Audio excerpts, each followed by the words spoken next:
Little bit emotional.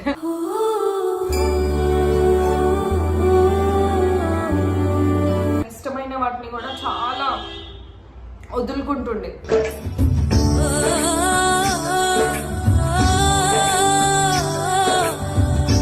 Full fledged గా నాకు నచ్చినట్లు హ్యావ్ టు ఎంజాయ్ అని ఫిక్స్ అయినా.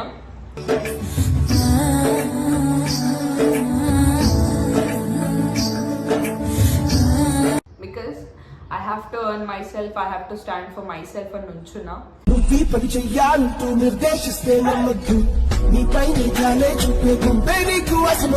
నా లైఫ్ లో ఎన్ని కష్టాలు వచ్చినా సరే రాక్ సాలిడ్ గా నుంచుంటా.